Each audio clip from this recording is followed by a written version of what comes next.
České vodárenství má před sebou celou řadu výzev, které bude v budoucích letech řešit. Ať už to jsou dopady klimatických změn na zdroje vody, rostoucí potřeba modernizace vodovodních sítí, nové technologie a samozřejmě i zvyšující se požadavky na udržitelnost a odpovědné hospodaření s vodními zdroji. A také nové směrnice a regulace přicházející z legislativy Evropské unie. Jak se s výzvami pro vodárenství vyrovnávat a jak zajistit, aby české vodárenství bylo i v budoucnosti stabilní a schopné poskytovat kvalitní služby? To budou otázky následujícího diskuzního speciálu jediné české televize o vodě, do které přijali pozvání v rámci oslav 30 let o založení vodovodů a kanalizací Beroun přední čeští odborníci. Pozvání do dnešního speciálu přijali doktor František Kožíšek z Národního referenčního centra pro pitnou vodu Státního zdravotnického ústavu, ředitel oborového sdružení SOVAK Česká republika Vilém Žák, Filip Harciník za mladé vodárenské profesionály, David Stránský z Asociace pro vodu CZVA a také ředitel a předseda představenstva VAKu Beroun Jiří Paul. Vítejte u sledování speciálu televize iVodárenství.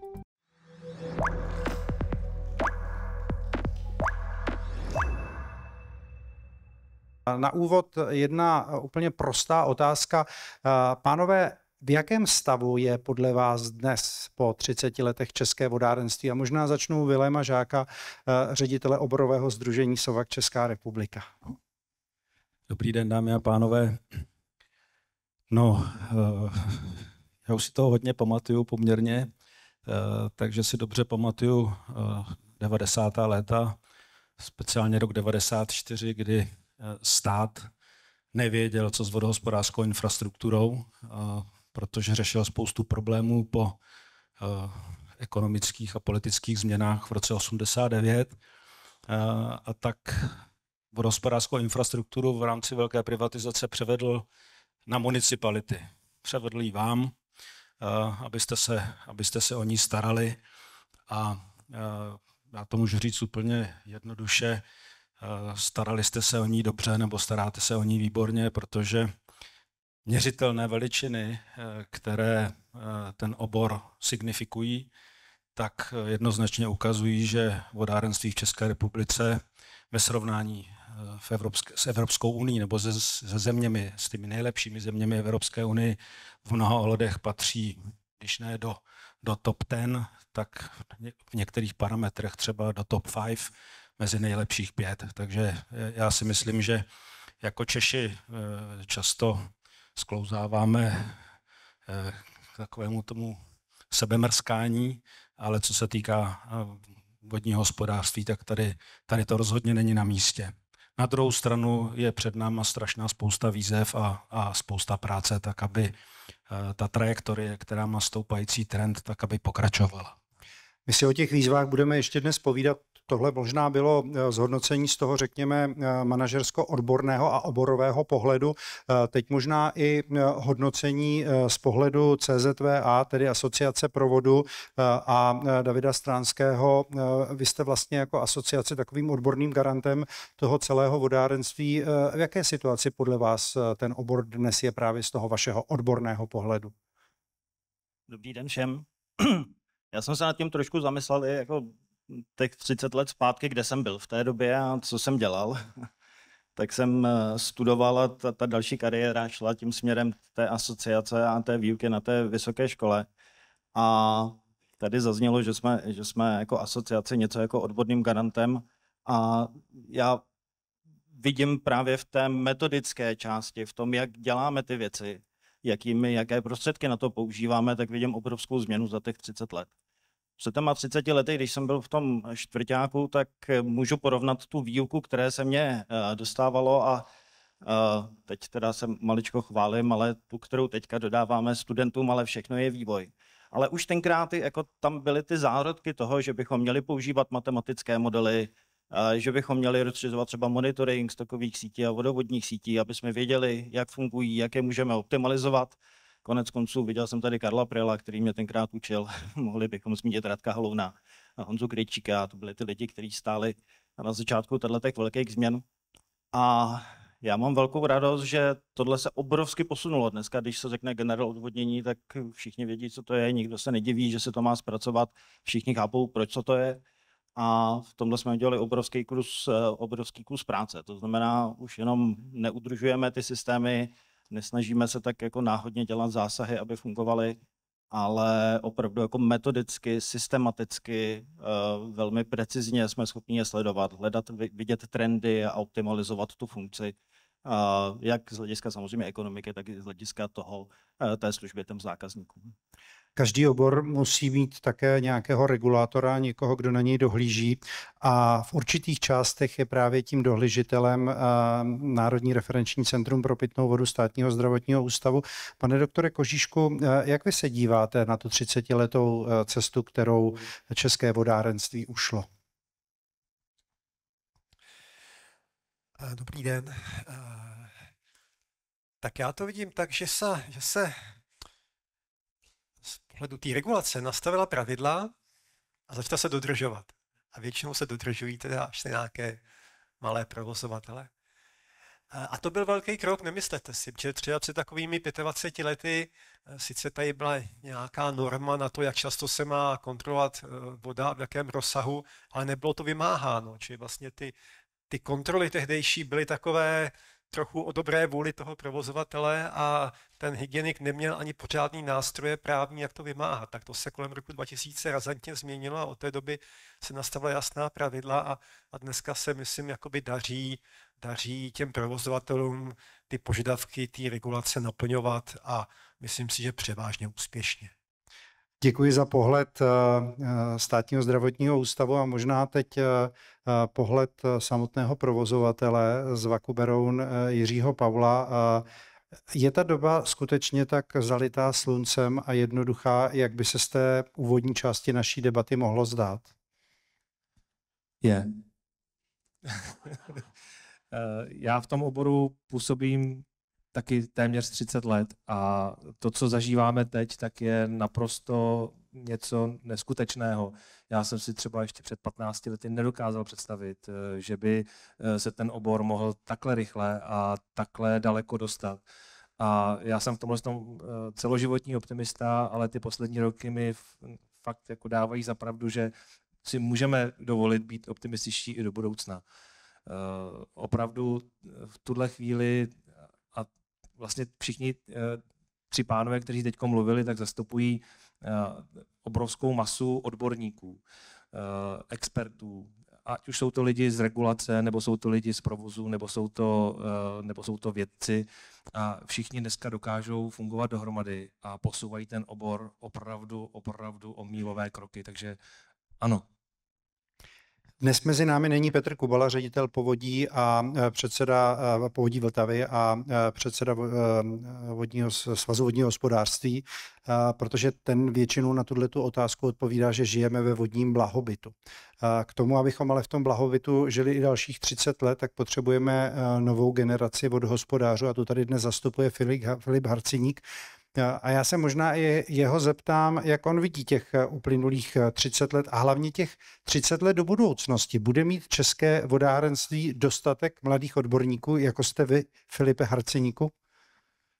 Dobrý den, já jsem tady před chvilkou Jiřímu šeptal do ucha, že nevím, jak mám hodnotit těch uplynulých 30 let. Že mám trochu nevýhodu oproti ostatním kolegům tady, jelikož v oboru působím tuším 8 let. Nicméně vnímám to podobně jako ostatní řečníci. Opravdu ten obor se posouvá rychle dopředu a já za těch tady pár let v oboru vidím, že se posouváme neustále dopředu, zlepšujeme se. Nicméně vidím tam také spoustu výzev do budoucnosti, zejména co se týká možná směrem komunikace navenek toho našeho oboru, řekněme nějakou obhajobu ceny vody a té služby, které poskytujeme, protože já to vnímám tak, že za těch 30 let se ušlo hodně dlouhá cesta, řekněme v tom technickém směru, co se týká obnovy, snižování ztrát vody a tak dále, ale tím, že jsme všichni technici, nebo většina z nás, tak jsme asi zapomínali na toto komunikovat správně. Abych odpověděl teda na otázku, tak já si myslím, že i dostatek odborníků bude, když samozřejmě řešíme úbytek počtu lidí na technicky zaměřených oborech na školách, Nicméně i tím, pokud se zaměříme na propagaci té vody jako takové, tak věřím, že ty lidi k tomu oboru přitáhneme. Na první pohled by to mohlo ale vypadat tedy, že vodárenství nemá žádné problémy, následujících 30 let je naplněno světlými zítřky a velkou vlnou optimismu, ale já myslím, že těch výzev, o kterých dnes budeme mluvit, je celá řada, ať je to nová směrnice o čištění městských odpadních vod, ať je to právě komunikace, ať je to nábor nových vodárenských a vodohospodářských odborníků. A tak možná zpátky k Vilému Žákovi, řediteli oborového sdružení SOVAK. Co jsou ty věci, které vás jako obor teď nejvíc trápí, a nemyslím jenom v tom krátkodobém a střednědobém hledisku, ale i v tom dlouhodobém výhledu? Tak ty už si to v podstatě naznačil. Před náma je ohromná výzva v podobě směrnice o čištění městských odpadních vod, která by měla do konce roku nebo na přelomu roku vyjít ve sbírce evropských legislativních předpisů. A tato směrnice bude znamenat generační změnu. Nemyslím generační ve smyslu personálním, ale generační ve smyslu toho, jakým způsobem budeme přistupovat k čištění městských odpadních vod. A to je ohromná výzva, je to ohromná příležitost a my bychom se na ní měli rychle připravit, a protože každý z vás máte zkušenosti, že když se implementuje nějaký evropský předpis, tak zase v Čechách máme takovou líbůstku přilepit k tomu předpisu v rámci té implementace něco, co po nás nikdo nechtěl. To znamená, my si tu situaci zkomplikujeme, uděláme si ji složitější a těžší, než by muselo nezbytně být. A pak máme tendenci na ten Brusel nadávat. A protože to víme, tak je to, říkám, ohromná výzva, aby jsme tuto chybu nezopakovali a aby to, co musíme udělat, aby jsme udělali dobře, a ty peníze, co nás to bude stát, všechny, každého jednoho z nás, tak aby ty peníze byly vynaložené smysluplně, aby jsme za ty peníze udělali opravdu to, co přinese ten efekt. To znamená, že tu vodu, kterou si půjčíme v rámci toho takzvaného malého vodního cyklu, použijeme ji, tak ji budeme vracet opravdu perfektně vyčištěnou, aby jsme tady měli kvalitní životní prostředí.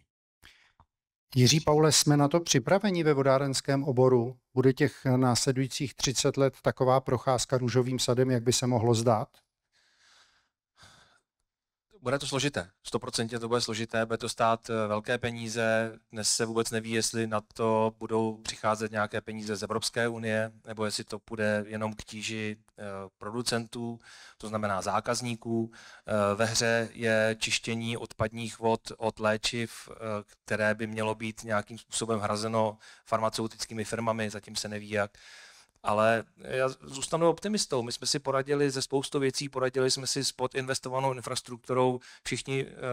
Všechny paní starostky a páni starostové, kteří tady jsou, tak ví, kolik za posledních let museli dát do obnovy vodohospodářského majetku, pokud jsou oni sami vlastníci. Viděli jste, kolik jsme do toho museli dát my. Musíme se na to připravit a nebude to jednoduché a musíme si uvědomit i to, co říkal tady Filip. Musíme to umět komunikovat našim zákazníkům, že to bude stát peníze i v tom vodném a ve stočném. Bez toho se to neobejde. Pane doktore Kožíšku, z pohledu, řekněme, instituce, která dohlíží na kvalitu té pitné vody, i pro vás bude ta nová směrnice znamenat, řekněme, možná přísnější pohled na práci českých vodohospodářů? Moje pracoviště se zabývá pitnými vodami, takže jakoby my nejsme dozorovým orgánem, který by kontroloval, jak dobře budou vodohospodáři čistit odpadní vody. Já to sleduju zpovzdálí a věřím, že se dospělo k nějakému rozumnému kompromisu, protože na jednu stranu víme, že ten člověk produkuje nebo díky své činnosti produkuje a do těch odpadních vod vysílá široké spektrum látek a některé, když ne člověku, tak minimálně těm živočichům a přírodě škodí, čili je potřeba jakoby udělat nějaký další krok i za cenu nějakých nákladů a myslím si, že se tam snad povede dohodnout nějaký kompromis. Ale já bych si tady dovolil trošku oponovat tady panu řediteli, protože když vyjde nějaká evropská směrnice, tak je to jakési definování evropského minima. Ale ty členské země mají právo si stanovit přísnější požadavky. Proti tomu tady bylo horováno, abychom si zase nevymýšleli na národní úrovni něco víc, nechce ten Brusel. Ale jestliže tady zpočátku zaznělo, že my jsme na tom topu té Evropy, v těch prvních 5 nebo 10 minimálně, nebo v první polovině, řekněme, tak jestliže na to máme, a teď nemyslím prostředky, ale jestli na to máme technické znalosti, další věci, jak tu laťku si zvýšit, tak já jsem teda pro. A já jsem i původcem nebo navrhovatelem některých změn v pitné vodě, které má Česká republika přísnější oproti evropské směrnici. A myslím si, že to nedělá nějaký velký zle tomu českému vodárenství. A že vlastně pro toho českého odběratele, spotřebitele to znamená trošku vyšší míru bezpečnosti, než mají třeba v té Evropě nastaveno. Čili já si myslím, že pokud jakoby jsme na to technicky a mentálně připraveni, samozřejmě ano, i ekonomicky, ale to si nemyslím, že by tam v této věci hrálo hlavní roli, myslím, u té pitné vody a přísnějších limitů, tak že bychom si neměli jakoby se bát toho klást si vyšší cíle, než chce ta Evropa.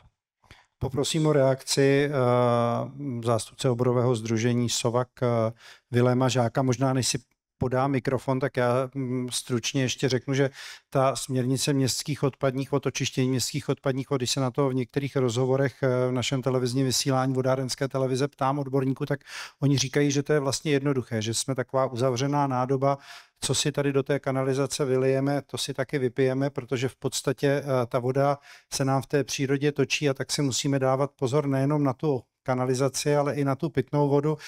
Měli bychom tedy, Viléme Žáku, být na sebe ještě přísnější, než chce Evropa? Já trvám na tom, co jsem řekl a vůbec nechci se vymezovat vůči panu kolegovi, protože naše vztahy jsou veskrze korektní a určitě bychom v mnoha ohledech nacházíme společnou řeč. Ale já, když jsem mluvil o té směrnici, tak o čištění městských odpadních vod, tak nechtěl jsem, ale řeknu pár čísel. Naše sdružení spočítalo, že implementace té směrnice Českou republikou za dalších nadcházejících 20 letech bude stát 400 miliard korun. Slyšíte to správně. Každý rok budeme muset proinvestovat minimálně 20 miliard korun, aby jsme splnili ty cíle té směrnice. Když jsem říkal, že to je směrnice generační, tak jsem mimochodem narážel na to, že my budeme muset úplně změnit systém nakládání se srážkovými vodami. A na straně jedné. Na straně druhé budeme muset na určitých vybraných čistírnách určité velikosti budeme muset zavést kvartérní čištění, což je technologie, kterou jsme do dneška na žádné čistírně vůbec neměli. Zároveň s tím ta směrnice říká, že čistírny budou muset být energeticky neutrální, což je přímý protimluv třeba proti tomu kvartérnímu čištění. A já když takhle budu postupovat článek po článku v té směrnici, tak uvidíte, že těch požadavků, které se na nás hrnou, je opravdu velké množství. A jestliže se shodneme, a já věřím, že se shodneme na tom, že třeba budeme muset změnit to nakládání se srážkovými vodami, protože to vede k tomu, že jsme schopni nebo budeme schopni zlepšit stav vodních útvarů v České republice, tak musíme strašně pečlivě přemýšlet o tom, co budeme dělat. Jestli se budeme honit, a teď se omlouvám za tu terminologii, ale jestli budeme někde dohánět ad absurdum některé limity u nutrientů, anebo naopak ty peníze budeme věnovat tomu, že odlehčíme jednotné kanalizaci, to znamená, nebudeme tam vpouštět srážkové vody. Takže nás čeká strašná spousta práce, strašná spousta rozhodování a proto říkám, že bychom si neměli zbytečně tu situaci komplikovat, protože sama ta směrnice je natolik ambiciózní, že ten objem toho, co budeme muset udělat, je ohromný. Krátká reakce, pan doktor Kožíšek, když tak hezky prosí, a pak David Stránský, pohled CZVA a Jiří Paul z pohledu provozovatele. Pane doktore, prosím o stručnou reakci. Já jsem vůbec nehoroval po zpřísnění čištění odpadních vod. Říkal jsem, že to není moje oblast. Já jsem mluvil o pitných vodách. Ale tady si zase dovolím oponovat vám, protože vy jste říkal, že vlastně to, co si u nás vyprodukujeme, to zečištění, to si i vypijeme. Ale ono to naštěstí úplně tak není. Protože v České republice máme asi polovičku zdrojů podzemní vody, které jsou relativně většinou chráněny před nějakým znečištěním lidským. A potom vlastně z té další polovičky, nějakých 80% té surové vody bereme z nádrží vodárenských, které jsou vlastně na horních tocích řek, či vlastně tamto znečištění odpadních vod je minimální. A skutečně tam, kde musíme brát vodu z řek, kde se vypouští odpadní vody, tak to nějakých 10-15% vlastně na těch středních dolních tocích. Čili my na tom zas tak špatně nejsme. Optimistická poznámka pana doktora Kožíška. Všimněte si, že my si záměrně zveme pana doktora Kožíška do většiny našich panelových diskuzí, protože nechceme, aby to byla nuda. A víme, že s panem doktorem Kožíškem je to vždycky o tom, že on je ten správný a jak já říkám, zdravě oponující respondent. Proto jsme rádi, že dnes naše pozvání přijal. Davide Stráský, zpátky do té věcné roviny, jak vy vidíte z pohledu odborného garanta CZVA ty výzvy a případné zpřísňování těch evropských nařízení?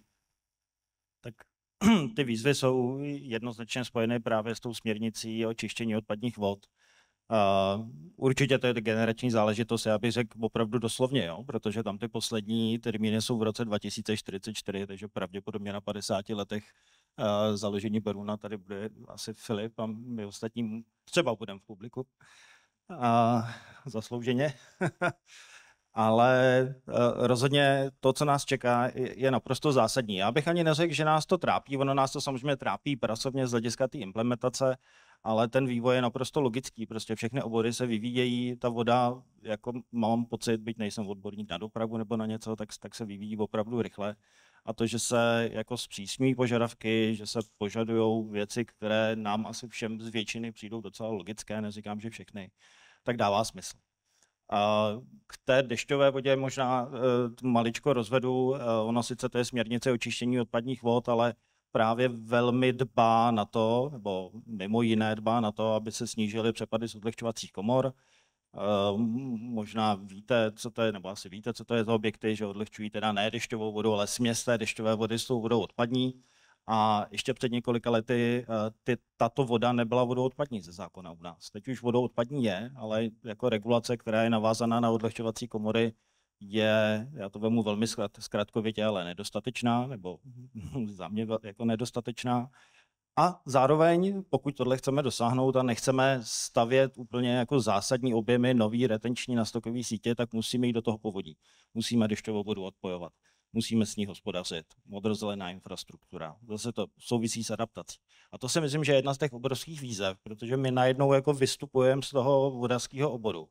A dostáváme se do územního plánování, dostáváme se už kompetenčně nejenom MZE, MŽP, ale už se dostáváme na MMR a tak dále a tak dále.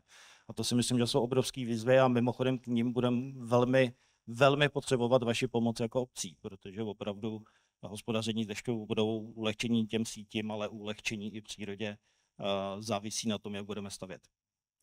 Jiří Pau tady dneska sedí vlastně v takové dvojaké roli, jednak provozovatele, ale jednak vlastně i spoluvlastníka vodohospodářské infrastruktury a člověka, který právě je v každodenním kontaktu s municipalitami. Co to bude znamenat pro vás jako pro provozovatele a co budou muset zohlednit vlastníci vodohospodářské infrastruktury? Tak už to bylo naznačeno, že budeme muset vstoupit do územního plánování, to je naprosto zásadní. Budeme muset v těch lokalitách, kterých se dotýká, to znamená tam, kde je jednotná kanalizace, tak budeme muset nejenom aktualizovat generely odvodnění, které máme dneska pro kanalizace, ale budeme muset udělat velký generel nebo integrovaný plán, jak se to jmenuje, na celém tom území, kde ta kanalizace bude jenom malou součástí. Převážnou většinou toho plánu bude právě nakládání se srážkovými vodami. Pak budeme potřebovat podporu státu, aby pokud možno zrušil výjimky z placení nebo z neplacení za srážkovou vodu.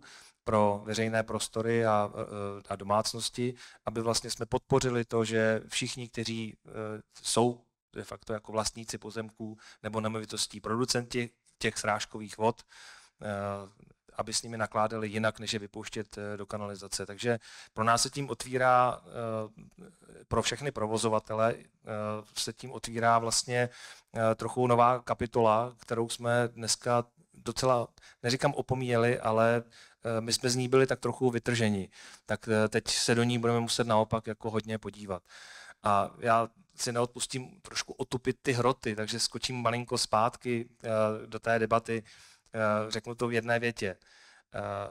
Díky tomu, že máme regulaci ve vodárenství tam, kde ji máme a že si udržujeme vysoký standard hygienický, který tady byl založen už na přelomu 19. a 20. století a byl rozvíjen v posledních letech, tak skutečně v té pitné vodě patříme jako v tom oboru mezi těch top několik, jak tady padlo.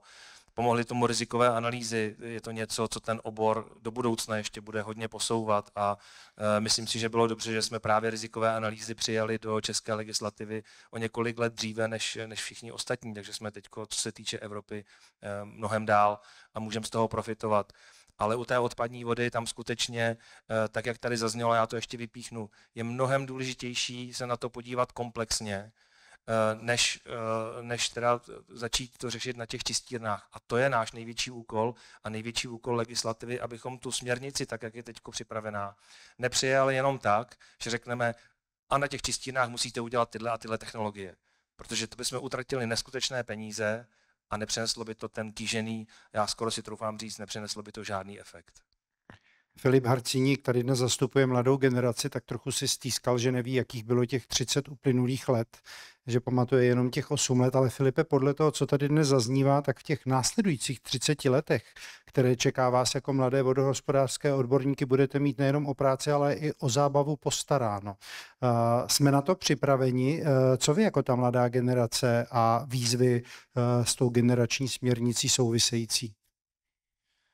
Tak určitě tady máme o zábavu, budeme mít postaráno asi do důchodu, protože opravdu, jak to tady několikrát zaznělo, ty lhůty tam jsou dlouhé a výzvy obrovské. Jestli jsme na to připraveni, já myslím, že z pohledu těch možností technologických ano. Prostě ty technologie existují, opravdu je to jenom o tom,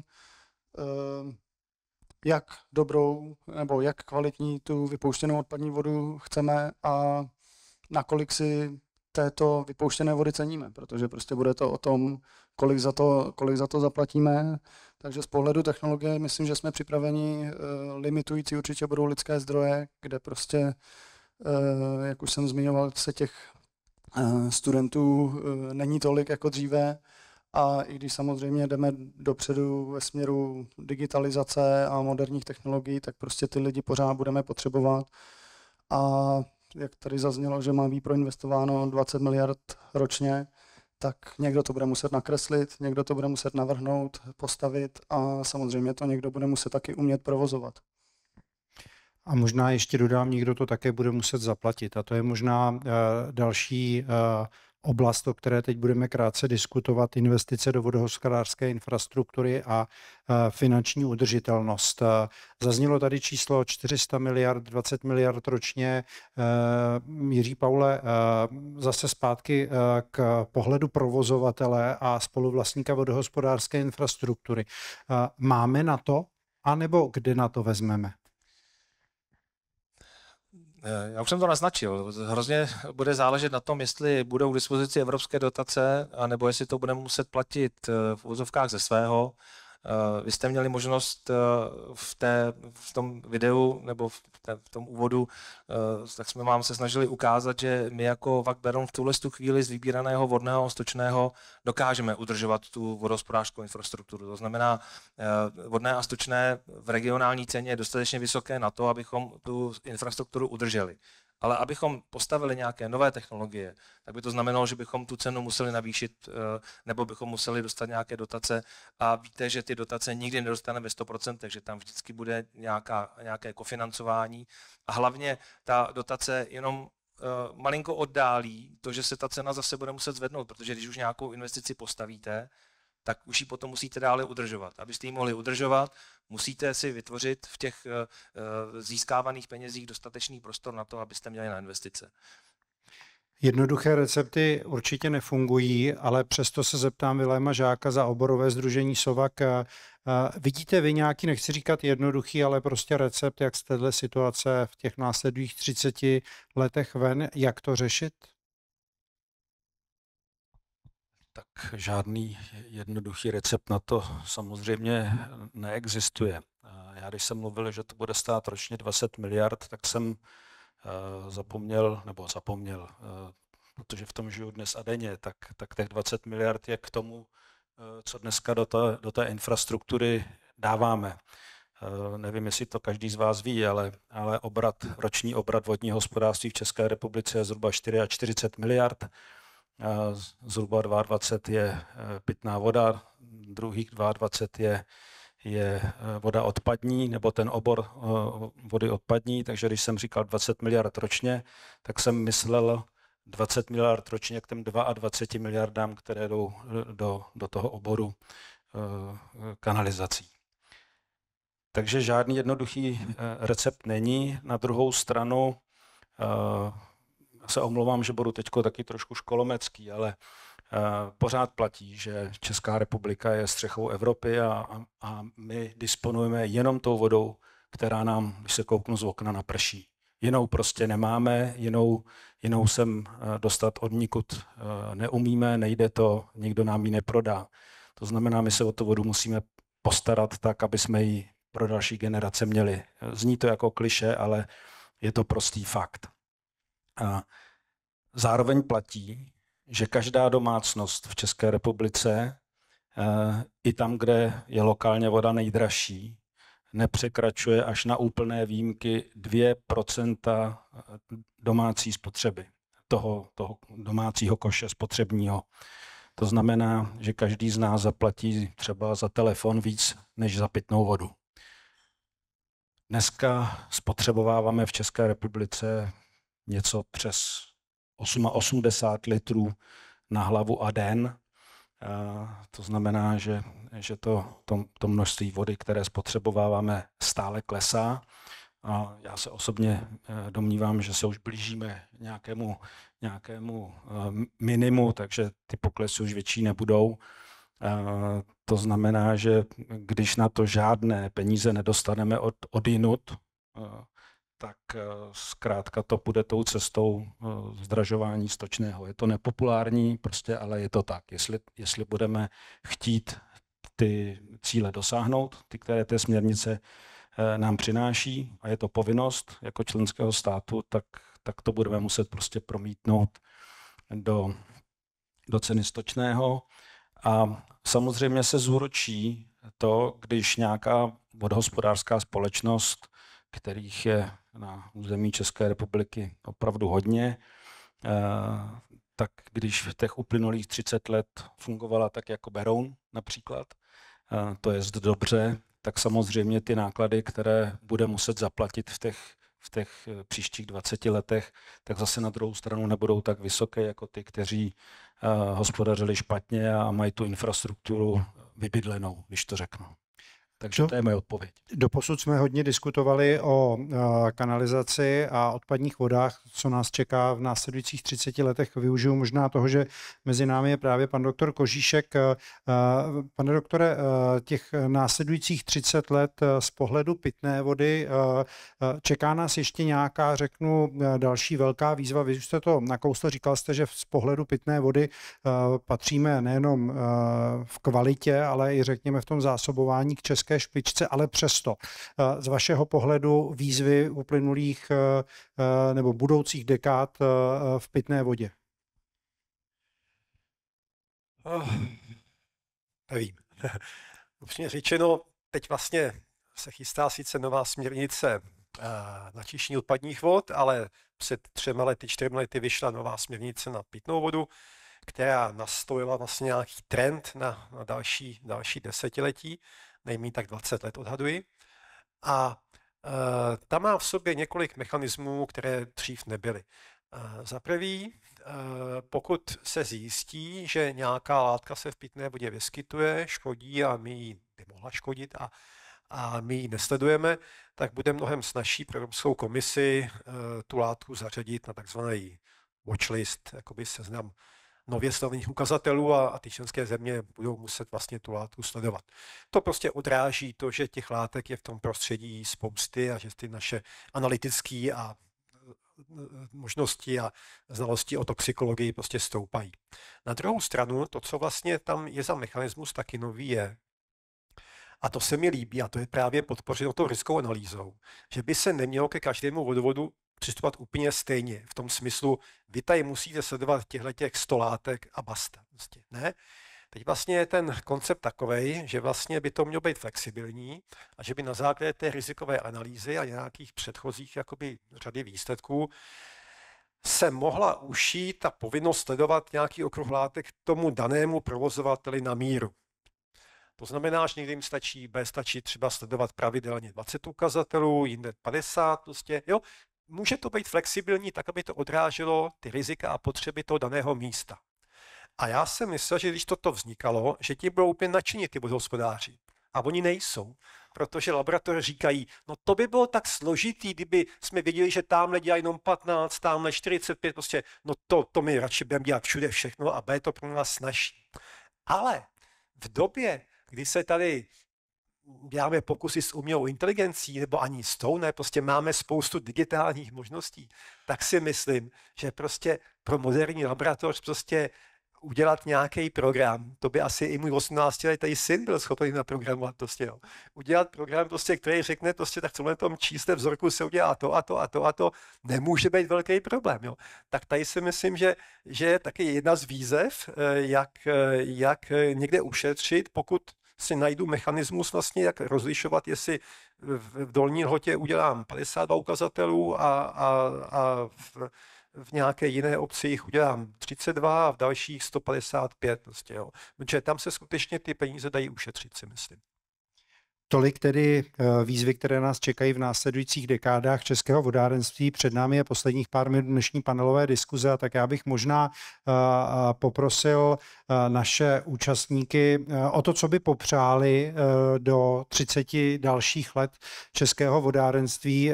Začnu Vilémem Žákem, ředitelem oborového sdružení SOVAK. No.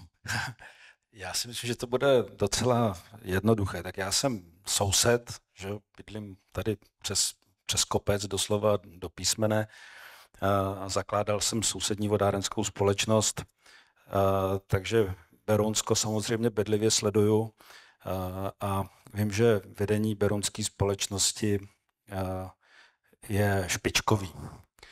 A to neříkám, protože tady sedí Jirka, který je zároveň můj kamarád, ale říkám to proto, protože jsem o tom přesvědčený. Takže já bych popřál berounským vodárnám pořád takovýhle vedení, ale zároveň bych mu popřál, aby mělo takovýhle osvícený akcionáře, jako jste vy. Že jste se rozhodli jít touhle cestou, tímhle modelem, že si ho hýčkáte, protože na té infrastruktuře a na tom provozování, konec konců i na těch cenách je to vidět. Takže chraňte si to v tom nejlepším slova smyslu a pokračujte po té cestě, po který jste se vydali, protože je perfektní. To vám přeju.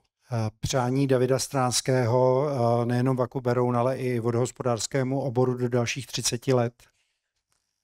Co se týče VAKu Beroun, tak škoda, že to pan ředitel nenapsal, abych to jenom podepsal. Že s Jiřím spolupracujeme 10 let v rámci asociace provodu a nechci říkat, že neexistuje nikdo lepší, ale myslím si, že jsem naprosto na svém místě, že nerad dělám absolutní soudy. Jo. Ale je to úžasné spojení jako správného vedení výborných akcionářů a samozřejmě těch zaměstnanců, kteří musí fungovat a musí je to i bavit. Protože není to jinak než to, že voda je náplň těch našich životů. Co se týče oboru, možná použiju jednu větu, kterou říkám studentům, a já bych se velmi přál a přál bych to tomu oboru, aby jsme se posunuli od toho, čemu říkáme likvidace odpadních vod a likvidace srážkových vod, abychom se posunuli přesto, že s nimi nakládáme, až k tomu, že s nimi opravdu hospodaříme. A to by pro mě byla krásná budoucnost oboru, že s vodou budeme spolupracovat a hospodařit. Přání doktora Kožíška pro vodohospodářský obor do dalších 30 let. Aby se nebál nových výzev a byl odvážnější. Jasné, stručné, výstižné. Děkuji, Filip Harcyník. Budete se tedy řídit přáním pana doktora Kožíška jako mladí vodohospodáři? Určitě. Já se teda omlouvám, že nebudu tak stručný, ale jako pan doktor Kožíšek. K Vakuberu já bych určitě jim popřál do dalších 30 let, aby to dál dělali tak, jak dělají s láskou tu vodu, aby dál prosperovali, rozrůstali se, protože myslím si, že my všichni, co tu jsme, tak si uvědomuje, že v tom je právě ta síla toho našeho oboru, abychom měli kvalitní pitnou vodu a dobře vyčištěnou odpadní vodu, tak právě když se sdružujeme do větších provozních a vlastnických celků. A oboru jako takovému určitě taky popřeju vše nejlepší do toho budoucna. Myslím si, že nás tam čekají velké výzvy a že se musíme zaměřit na to, čím jsem v podstatě začínal. A to znamená, řekněme, zlepšit jméno a značku toho oboru u široké veřejnosti, protože my, co jsme tady, tak to vnímáme, víme to, že je to zajímavá a obohacující práce, baví nás to, je to služba veřejnosti a tak dále, ale říkáme si to neustále takhle mezi sebou na různých seminářích, konferencích a nedaří se nám to prezentovat navenek. Viděli jsme tady krásný klip od Jiřího a od Vakuberoun a přesně takovéhle věci, ty propagační, musíme začít dostávat do toho mediálního prostoru a myslím si, že je to výzva pro obor jako takový, že vlastně nejde ani o to budovat značku jedné nebo druhé společnosti, výrobce, dodavatele, technologie a tak dále, ale opravdu té vody jako takové, aby veřejnost spíše zavnímala, že opravdu to není samozřejmost a že vlastně ta voda za to stojí a že třeba nebudou tolik kritičtí v budoucnu, když kvůli nové směrnici tu pitnou vodu, respektive stočné, jim budeme muset zvednout. A na závěr přání Jiřího Paula z Vakuberoun, nejenom co se týče dalších 30 let jeho společnosti nebo společnosti, kterou vede, ale celého oboru. Já myslím, že budoucnost naší společnosti Vakuberoun je spojená s budoucností celého oboru pupeční šňůrou, takže to přání může být dohromady. Jednak toho teda využiju, moc poděkuju kolegům za ta milá slova, za ta milá přání. Vám jenom, prosím vás, musím říct, to jsme si nenacvičili. Vakuberoun je skutečně jedna z nejlepších firem. A oni, kdyby tvrdili něco jiného, tak by lhali. Takže jim nezbylo nic jiného, než tohle říct. Ale teď už vážně. Když z toho udělám syntézu, co jsme tady slyšeli, my si musíme do budoucna přát pochopení našich zákazníků, musíme si přát skvělou spolupráci s vlastníky, což jste vy, municipalitami, zvlášť tam, kde ten obor je rozdělený, nebo to provozování na vlastníka a provozovatele. A musíme si přát, aby jsme opravdu udělali tak dobré PR, aby k nám chodili stále noví lidé. Potřebujeme jich hodně, budeme jich potřebovat ještě hodně do budoucna. A ono je to docela jednoduché. Jakmile se k nám jednou někdo dostane toho oboru, tak už ho neopustí, protože ten obor je úžasný a přináší uspokojení, motivaci a do budoucna i těm mladším bude jistě přinášet i dobrou obživu. Tomu všemu věřím. A já bych to možná shrnul slovy pro všechny naše diváky, jak říkala moje moudrá babička, která jednou zkusí, už nechce jinak. Jděte do vodárenského oboru, zkusíte a už nebudete chtít jinak. Pánové, já vám děkuji, že jste přišli do dnešní panelové diskuze. Děkuji doktoru Františku Kožíškovi, vedoucímu Národní referenčního centra pro pitnou vodu ze Státního zdravotního ústavu. Děkuji Vilému Žákovi, řediteli a členu představenstva Sdružení oboru vodovodu a kanalizací SOVAK Česká republika, inženýru a docentovi Davidu Stránskému, předsedovi Asociace pro vodu a vedoucímu katedry vodního hospodářství obcí z ČVUT, Filipu Harcníkovi, předsedovi výboru Young Water Professionalist a našemu dnešnímu hostiteli z VAKu Beroun Jiřímu Paulovi, předsedu představenstva. Děkuji vám, pánové, a děkuji vám všem za pozornost a za tato milá slova.